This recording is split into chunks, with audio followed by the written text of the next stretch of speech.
বিয়ে করে নাই কে কে দেখি? হায় হায়, চেয়ারম্যান সাহেব কই?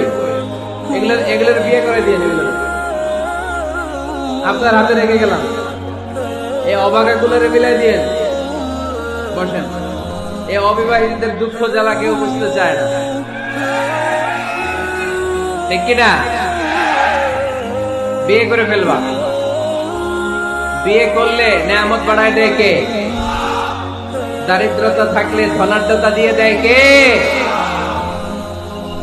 সবাই চাকরি করে বিয়ে করতে চায়, ব্যবসা ভালো হলে বিয়ে করতে চায়, কিন্তু জানেই না ব্যবসায় ভালো হওয়ার আর চাকরি পাওয়ার মাধ্যম হচ্ছে আগে বিয়ে করা। আগে কি করা? স্বাধীনতার স্থপতি বঙ্গবন্ধু শেখ মুজিবুর রহমান 18 বছর বয়সে বিয়ে করছে। কত বছর বয়সে? এক বর্ণনায় দেখলাম 14, আর এক বর্ণনায় দেখলাম 18। কাজী নজরুল ইসলাম অল্প বয়সে বিয়ে করছে।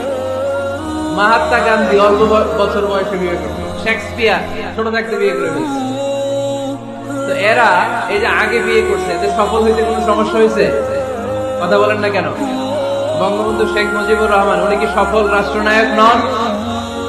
কাজী নজরুল ইসলাম সফল কবি নন? তো এদের আগে বিয়ে করা তো এদের সফলতা ঠেকায় রাখতে পারেনি।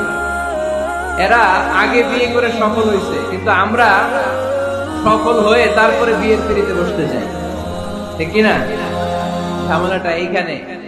এই জন্য ছেলের বাবা, মেয়ের বাবা, নীলফামারীতে যারা আছেন সবাইকে বলি, ছেলে মেয়ে প্রাপ্ত বয়স্ক যদি হয়, ছেলের জন্য উপযুক্ত মেয়ে পাওয়া গেলে, ভালো মেয়ে পাওয়া গেলে দিনদার, আর মেয়ের জন্য ভালো পাত্র পাওয়া গেলে বিয়ে দিয়ে দিবে।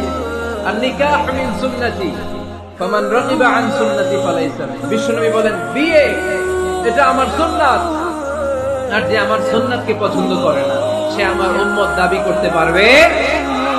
আর বা'আন মিন সুনানিল মুরসালিন, 4টা কাজ দুনিয়ার সব নবীরা করেছেন, এর মধ্যে একটা হচ্ছে বিয়ে।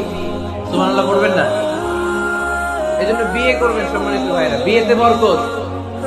যারা বিয়ে করে নাই তাদের ঈমানের অর্ধেক অপূর্ণাঙ্গ। বিয়ে করলে ঈমানটাকে পরিপূর্ণ করে দেয় কে? তো যারা হাত তুলছে এদেরকে আল্লাহ রূপবতী, গুণবতী, নেককার, ভদ্র স্ত্রী দিয়ে আল্লাহ ধন্য করুক। আমরা পড়ি আমিন।